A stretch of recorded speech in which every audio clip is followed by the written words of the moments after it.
খালি পেট আর খালি পকেটের সংগ্রাম হচ্ছে জীবনের প্রকৃত সংগ্রাম। আমাকে একটু 400 টাকা দিন তো। 400 টাকা? হ্যাঁ, সিএনজি ভাড়া। সিএনজি ভাড়া মানে? আপনার লাগেছে নিয়ে তো সিএনজি নিয়ে আপনার খোঁজে এলাম। এই যে এটা আমার লাগেজ, আপনাকে কে বল? কেন, এটা আপনার লাগেছে না? না, ভাড়াটা দেন। দাঁড়ান, আচ্ছা আচ্ছা ঠিক আছে, আপনি এটা রেখে আমাকে 400 টাকা দেন, আমি পরে টাকা দিয়ে এটা নিয়ে যাবো। আপনার সিএনজি ভাড়া আমি কেন দিব বলেন তো? তা ঠিক, আপনি আমার ভুলের মাসুল কেন দিবেন?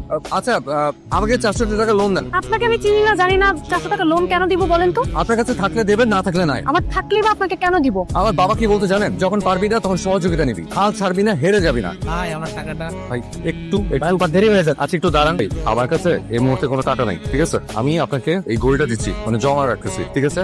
আপনার কাছে অনুরোধ, এই ঘড়িটা আপনি বেচে ফেলেন না। আমি আপনাকে টাকা দিয়ে আপনার 400 টাকা দিব, দিয়ে ঘড়িটা আমি নিয়ে যাবো। গাড়ির নাম্বারটা আমি রাখবো, আপনার বাসার ঠিকানা। এই যে আপনার নাম্বারটা আমাকে দেন, আমি আপনাকে টাকা পাঠিয়ে দিচ্ছি, ক্যাশ করে নেবেন। আমার কাছে কোনো ফোন নাই, মানে মোবাইল নাই আর কি। আপনি এক কাজ করেন, কাইন্ডলি আমাদের এই সিনজি ভাইয়ের ফোন নাম্বারটা আর গাড়ি নাম্বারটা আপনি একটু কষ্ট করে একটু আপনার মোবাইলে একটু ঠিক আছে ভাই, আপনি যেতে পারেন। কিন্তু আমি লাগেজটা নিয়ে এখন কি করবো বলেন তো? আপনি লাগেজটা নিয়ে কি করবেন সেটা আমার দেখার বিষয় না। আমি যে সিএনজি ওলার নাম্বার, সিএনজি নাম্বার নিলাম, এটা দিয়ে আমি এখন কি করব? এক কাজ করেন না, আপনি একটা কাগজের মধ্যে আমাকে একটু এই ফোন নাম্বারটা, সিএনজি নাম্বারটা আমাকে একটু লিখে দেন। মানে আসসালামু আলাইকুম। ওয়ালাইকুম আসসালাম। ভালো আছেন? হ্যাঁ ভালো আছি, কিন্তু আপনি? যে আমি একজন মানুষ, বুঝলেন, মানে অন্য একজন উপকার করতে সে নিজেই বিপদের মধ্যে পড়ে গেছে, এটা কেউ বিশ্বাসও করছে না। মানে কি করবো সেটা বুঝতে পারছেন না, কি করবো বলেন তো? সকাল থেকে শুধু পানি, কোনো নাস্তা করিনি, আর লাস্ট আপনারে খেয়েছি শুধু চিড়ার গুড়, পকেটে নট সিঙ্গেল টাকা। মানে এটাই একটা বড় সমস্যা। আচ্ছা আপনার গাছের ওই মানে গাছগুলোতে যদি একটু পানি টানি দিয়ে দিই, কিছু টাকা পাওয়া যাবে? লাগবে না, আমাদের আলাদা লোক আছে। যদি পুরো বাড়িটা একটু ঝাড়পোছ করে দিই, গাড়িটা যদি একদম ধুয়ে মুছে ঝকঝকে তকতকিয়ে করে দিই, তাহলে তুমি গাড়ি দুবা, এটা তো তোমাকে মানাবে না। এটা কোনো সমস্যা নেই আঙ্কেল। মানে বিদেশের সবাই অর্জব করে না, আর আমার কাছে ঢাকটা সব বিদেশের মতোই, কোনো অসুবিধা নেই। কোনো কিছুই করতে হবে না, আবার পাওয়া যাবে। ভাই খুব ভালো হচ্ছে না তো? না না, লাগেজ টাগেজ নিয়ে ঢোকা যাবে না। এর মধ্যে কি বোম টোম না পিস্তল টিস্তল আছে, কে যাবে? আর এখানে যদি অন্য কিছু থাকে আর বাইরে থেকে লাগছে যদি কেউ নিয়ে যায়, তখন ঠিক আছে, আমার ভেতরে ঢোকা লাগবে না। আপনি এক কাজ করেন, খাবারটা নিয়ে আসেন এখানে, আমি এখানে বসি। আচ্ছা গেটের ভেতর বসেন।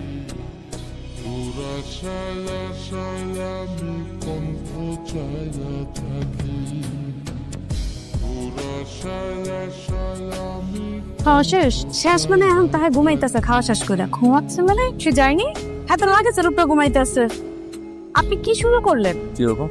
এখানে শুয়ে আছেন কেন? কোথায় শোবো? আপনি কোথায় শুবেন, কোথায় ঘুমাবেন, এটা আমি কি করে জানবো? তাও ঠিক, মানে একটু সময় নিচ্ছিলাম আর কি, মানে ভাবছি যে কোথায় কিভাবে যাব, গন্তব্য ঠিক করছি। আর তাছাড়া খাওয়াটা বেশ জম্পেশ ছিল, মানে খুব ভালো রান্না, আপনাকে ধন্যবাদ।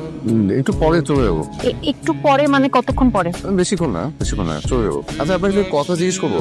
এই একটা কথা যেন শেষ কথা হয়, এরপর আমি আর কোনো কথা শুনবো না। আচ্ছা শীত প্রথম থেকে আপনি আমার সাথে এরকম খেপে খেপে কথা বলছেন কেন?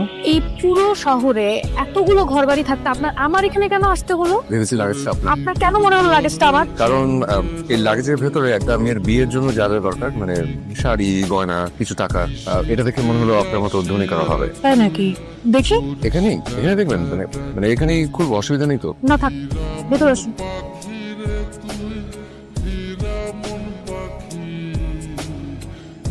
আচ্ছা আপনি তো এখান থেকে টাকা নিয়ে সিএনজি ভাড়া। কি যে বলেন, আমি অন্যের টাকা না বলে কেন নেব? উল্টো আমি ছাত্রদেরকে শেখাই যে কাউকে না বলে কারো জিনিস ধরতে নেই।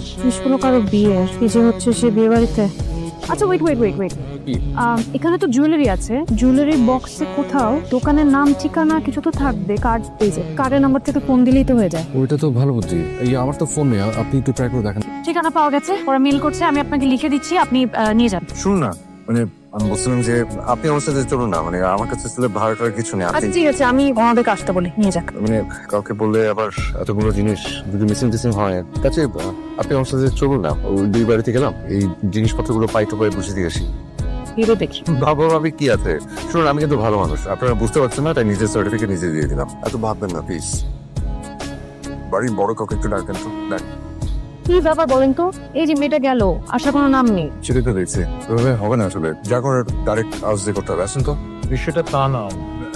চাচা ওই যে দুজন লোক এসেছে, জানতে চাচ্ছে আমাদের কিছু হারিয়ে গিয়েছে কিনা। আপনার সাথে আমি একটু পরে কথা বলছি। হ্যাঁ, এই কোথায়?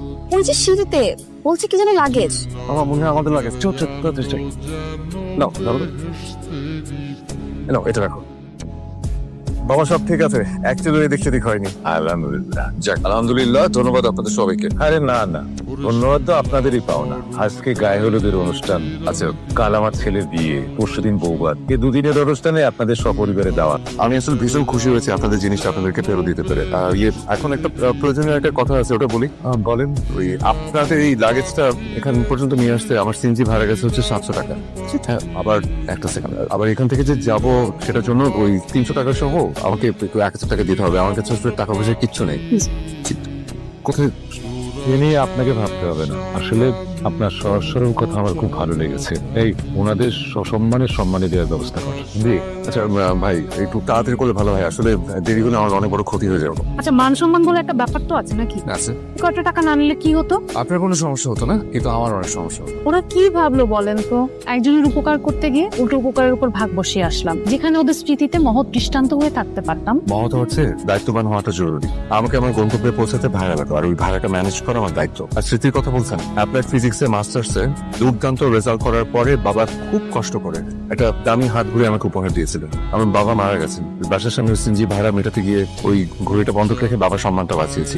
স্মৃতির চেয়ে সম্মানটা অনেক বড়। নিন 300 টাকা কি আপনার ভাড়া। লাগবে না? ওকে, নো প্রবলেম। কালকে বিয়ে বাড়িতে গিয়ে ফিরে দিয়ে আসবেন। নিন, এটা কোথায় থাকে? বিয়ের কার্ড। সুন্দর না? কার্ডটা বেশ সুন্দর।